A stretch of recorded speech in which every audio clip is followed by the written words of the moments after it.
Right, hello. This is my Toronto prediction meta, what deck I'd bring, all-rounder video. Because Toronto's regional is going to have a very unique meta, and I thought I'd just put my 2 cents on it. All just opinion-based, whatever I say here, nothing's factual.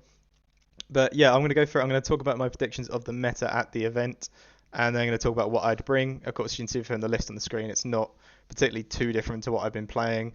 Not many changes, but I think that also ties into what I'll cover when I cover the deck choice in the second half of the video. So for the first half, yeah, what's happened is they've decided to errata a card, Bucky, which we all know and love, but they haven't released the set 5 cards. So that means that the Toronto region will be this very unique meta that will only last for that weekend, and then we'll go straight into set 5 cards for the players over there. Um, so yeah, what's really happened is they've I don't know why I'm getting so convoluted here. Bucky has been changed so much in the errata that the green steel deck that we all know that tops meta percentages, is if it's not first, it's second or third on the meta share, has been changed so much that it's not playable anymore. The whole deck just wouldn't work around this card anymore. Its ink value's been changed. Its ability's been changed.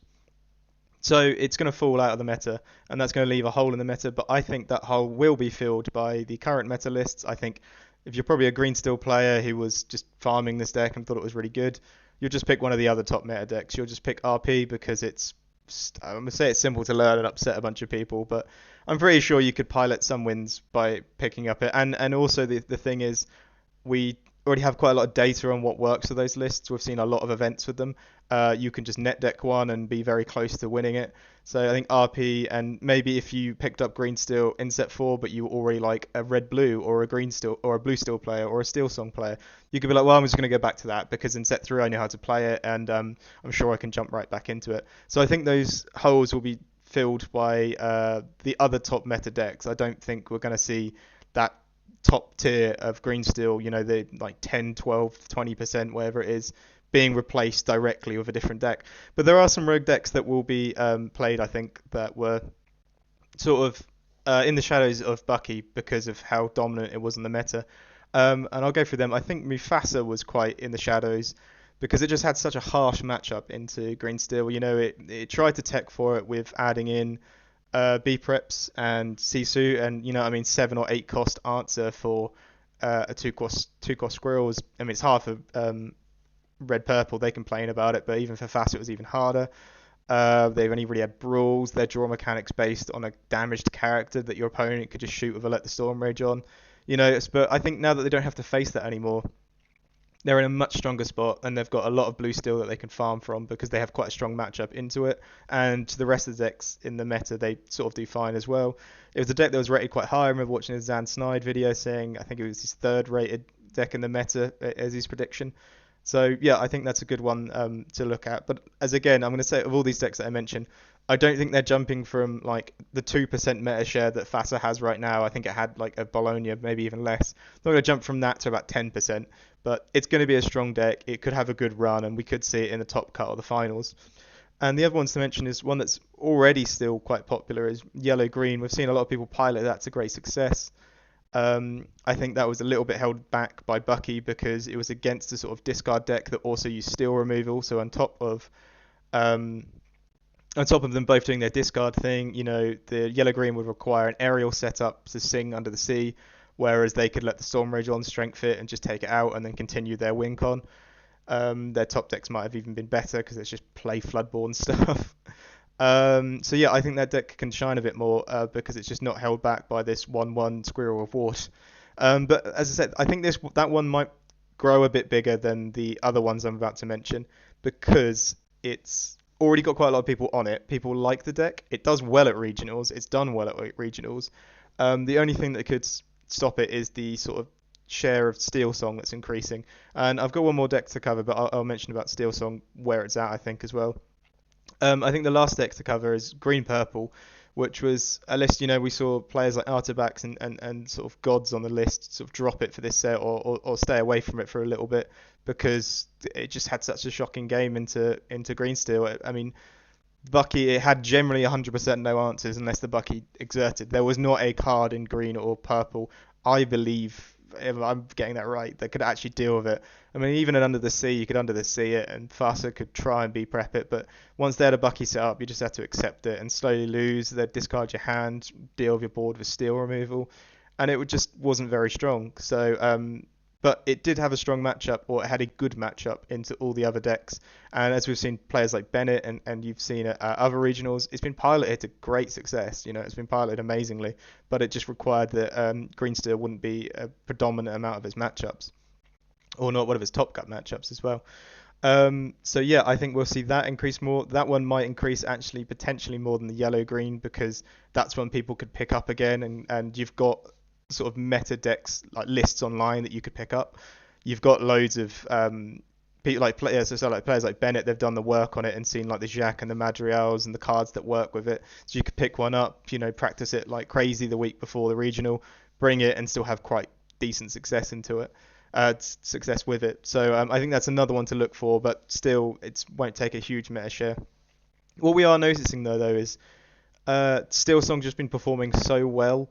People are really figuring out how it works. You've got the Baloo aggro, the Piglet aggro. I've even had it at the events, with the Perdita and all these things like that. And it's just so aggro based now.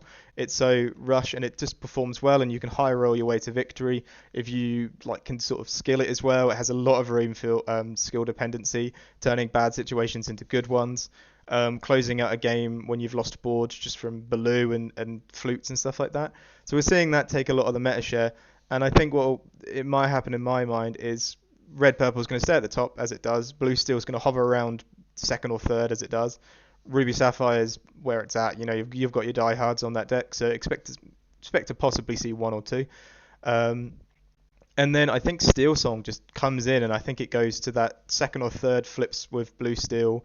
I haven't actually looked at the meta share for Bologna, but it was so popular. I played 2 or 3, I think. Like every table I looked at had one on it. It's made cut. It went really far ahead. It was in the finals. So I think what we have to think about is, for some reason, Steel Song's getting popular. That has nothing to do with the Bucky change, I don't think. It's just Steel Song is getting popular again, and people are really figuring how to take that list to higher levels. So yeah, that's sort of my prediction on the meta share. I think what's going to happen is Green Steel goes, and that space is going to be dissolved by the top meta decks. And we'll be referring to them as the top 4, which was Green Steel, Ruby Sapphire, Green Steel, Ruby Sapphire, Blue Steel, and RP. We, for some reason, remember at the start of set we were saying these were the top 4 decks, but Steel Song deserves to be in that. So you could sub that out of Green Steel right now for the Toronto meta. But even not, you could say the top 5, because it's performing so well and there's so many positives to it. But yeah, that's sort of my meta prediction. See that dissolve happening at the top, and then some of these rogue decks getting higher percentages as well. It's also worth mentioning, sorry, I'll just say quickly, Green Steel's not dead. They will have their Merfolk Bucky version. I don't know many players who'll be that confident with it, but I think that still goes into the rogue deck section. It's very good. I think maybe there's just not much data because no one was really playing that for so long. But I wouldn't be surprised if you saw some of those people bringing out the Merfolk Flynn Prince John build, using the new cards like Diablo and Bruno as well. But I don't know how much I'd want to cover that, because I feel people might just swap to other things. But that's also there as well. Green Steel as a deck combo as a color combo hasn't gone anywhere, but it will just tie back into that rogue deck section of that miscellaneous deck section, where you've got your hyper aggros and your red and whatever, where they all take up a few percent of the meta of the share. But it's still going to be really strong. I'm sure some people have created some amazing lists for it, and they will bring it to the Toronto, and will be quite surprised with the outcome. But yeah, from what I would bring to... Sorry, recording issue, and I'm going to hopefully transition that perfectly, but I probably won't, because, sorry, my recording equipment cut out. So what I'm going to bring to the event, and as you can see, the list isn't particularly too much different, and I think we just don't need to focus in on that too much. I think a lot of people are getting scared by Steel Song because of its popularity, and that's a fair assumption to be worried by it, but I still think we have such a strong game into it. On the play, we're very strong into it, and on the draw, we can stop some early shift targets. And then if they wheel, we're both hoping we get a good hand from that. So I think it's still a 50-50 matchup. It's pretty good. We're pretty good on the play. They're pretty good on the draw. No, so we're pretty good on the play, then they're pretty good on the play. But it feels like it's a little bit more not toxic. I'm trying to describe it as we're both wheeling. We're going to have both volatile hands. It's going to be all over the place. So it's just who comes out on top after them wheel sometimes as well. As much as you prepare for the earlier turns. Of course, because they will wheel earlier than us. But again, to stop talking about Steel Song. That was a lot about Steel Song. Yeah, I think we don't really need to prep for too much of the rogue decks. I think keeping the Captain Hooks just protects us from that. So the decks that will be running the Merfolks and the earlier characters, the green purples and the um, the green purples, the green steel, sorry, anything like that that's still running smaller stuff, and we can put it on the board against the yellow green and basically stop them from exerting. Just aggro in general, people might be wanting to play aggro. You sometimes seem to find it. It's going to be there, and it can take. We can still do the combo with hook and then something else to take out a castle, hook, and one of these two even. Um, so yeah, I think I'd keep it in that just for the protection of we don't know particularly how fast the meta is going to speed up, but it's probably going to speed up. Captain Hook's has also got so much strength into. I'm going to mention Steel Song one more time. If they were planning to queen shift wheel, they won't queen shift wheel because if you play a hook, you can just trade instantly in. But of course, on top of that, fire the cannons would just be a better choice if that's really what you want to stop them doing. So please, I'll mention some cards as well afterwards that I think are also good that aren't in the list that you could play if you wanted to. But yeah, I would say we'd take the data that we've seen from Bologna. We use that to improve our lists. Looking at the top cut, there was so many good blue steel players in there. There was no wheel as well. There was, I think Moyen's list is really nice to look at, and he did a great explanation on his Twitter about his reasoning behind it, and I tried to take on a lot of that information because I think it's really worthwhile checking out. But yeah, we look at the list I brought, we can see the minor changes here. So we'll start with, I hope this doesn't hurt anyone's eyes when I do this. We'll start with one Argus was taken out for one Baboom. I just felt the earlier removal was just a lot better. A lot of the time it was just if you took out something then they couldn't shift or took out something that was gaining a lot of lore early on, it just benefited you so much more. And Argus is of course a tech card for the RP matchup, as well as he is just 4 damage is just nice to rocket at anything. But his main purpose is for that matchup, so he didn't feel it's as important. And at this point as well, on the draw, even on the player, we have 6 options to deal with a Flynn. On the draw, that goes to 10, so we're still fine. I think we're still quite fine with that. A lot of people weren't on B King Undisputed as well. They were on the Sisu build, but I think that will go back because there's no real point to be on the Sisu build if there's no green still around. So yeah, that's the first one to touch upon.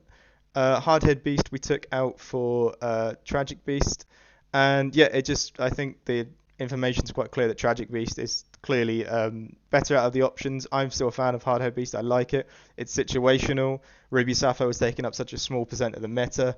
In the mirror, it's not going to win you the mirror, whereas Tragic could do a lot more work for you, I think. We've got 9 rounds, and you're required to win a ridiculous amount of those rounds to make day 2. So anything that can add consistency to this deck was the better option. Of course, you can go for a really good run where you've got none of the scrying options from Gaston, none of the draw power from Tragic, none of those things to tighten up the list and make it consistent. Just have a good run and make the day 2. But I think it's always good to think about how to make a list just perform better and just do its task better. And if your task is to ramp dime win into most matchups or control the board win into the steel matchups, then increasing the counts of certain things and changing cards around was the right choice there. But yeah, I'll segue into we swapped Ariel out for Gaston. Ariel's still an amazingly good card. 5 lore, very awkward to get rid of, so she's most likely going to gain you 5 lore. But Gaston, just all round as a card, is just very, very strong in my opinion. He seems to excel at everything. He's not a dime target. I wouldn't put him in here as a dime target, but he's still questing for 3. So you play it and dime it. It's still 3 lore, and that's not far off 5. That's only 2 less. So that's pretty good. He's scrying, so he lets you, in a sense, draw 3 cards and then choose one of those cards to keep. So that's also just another real positive of the deck, of the card, sorry. 4/4, he's got a very strong body, so he's going to require, you know, it's not just a Medusa target. It's going to require a little bit more removal from them. It might even still just force a B prep because they won't have an answer for it into red purple. So I just think all round Gaston, he just excels at everything. As I say, we're just trying to make consistency better. Ariel's very good in the mirror, can be very good into red blue, can be kind of good into red purple as it forces them to be prep. But Gaston just overall into every matchup, there's never going to be a situation where you wouldn't want to scry 3 cards, have a 3/3 quester who's 4/4 on board. You know, it's so he's just overall was just I think he's the better addition to have right now. And from that, actually, I think that's all the changes from the list. That's mad because I felt that the list performed quite well. I mentioned in my Bologna video, the things that upset me was the mirrors. I think mirrors are just mirrors and TCGs. Unless you really butcher your list up, you can't particularly create a list that's better for mirrors. I mean, you could max out some Let It Goes and throw some Hades in there if you really wanted to, but I think overall you can't increase the percentage enough for those choices to be valid, in my opinion. So I'd just say, yeah, I would take the event again. I'd try and hope for no mirrors or the least amount of mirrors I could get, and just see how I perform from there. But yeah, I mentioned a few cards that I would include if you wanted to. If you're worried about the early shifts from the Queen, fire the cannons. If you're worried about maybe Fassa presenting too many healing targets with Mulan and Gothel, fire the cannons is also good there. But I find it's an uninkable card. The list is already quite strict on uninkables. Right now in set 4, I don't think I think it's a good card, and if you can find the room, play it. But I just opted to not play it. Is the bottom line of it, and I'll just accept the Queen shift if it happens, and hopefully my hand can recover from it. But yeah, that's a good card to stop that early shift line happening. You also just win the board harder. It's not like play hook when it quests, then I take it out, or play Baboom on 2. We fire the cannons, and then on 2 Smee, or 2 do whatever else you want to do. So yeah, that's just a good card if you can find an ink space, and maybe you're coming away from this thing. I don't want 2 Gastons. I'll just go up to 4 towers or something like that. That's fine. And you've got some ink space to play around with. Well, you couldn't do it like that. You have to find the room for it, but in a different way, because if you just change those numbers around, it wouldn't help. But yeah, it's still a great card, and if you're really fearing the Steel Song, I think Fire the Cannons is good. I think the other one to mention is, I don't know why I'm showing it on the screen, I'm sure you know the card. Smash, I'm sure you know the card once I say it. I think Smash will be good because if yellow-green, you're going to be seeing quite a lot of them. If you're going to be seeing a lot of Amber Steel, Smash is just really good to take it out and just instantly answer it and not have to deal with any of its nonsense. 3-drop Ursula in green purple is still a thing. Into Fassa, you could take out a Doc or something like that. I don't think they still even play Doc, but Ursula is still quite a thing, and Ursula and Ariel your main target. So if you generally are thinking there's going to be a lot of those decks around, I'm just realizing how much these 2 cards I'm mentioning are for Steel Song. But if you are worried about that, because Ariel can be played, then roll itself into just high rolling. If they get a whole new world off, then they could just play another Ariel and then a whole new world, and then they just keep going. So if you're really worried about starting that change reaction, smash and fire the cannons. But it's really down to you how you want to look at your list and tech for it. For me, 4 Baboom seems fine to cover quite a lot of characters there that I just wouldn't mind dealing with. But overall, I still think those 2 cards I mentioned are still worth checking out. But yeah, this would be the list that I'd bring. Of course, I'm not going to Toronto, but I'm excited to see what the turnout is for it, and excited to see what the meta share is.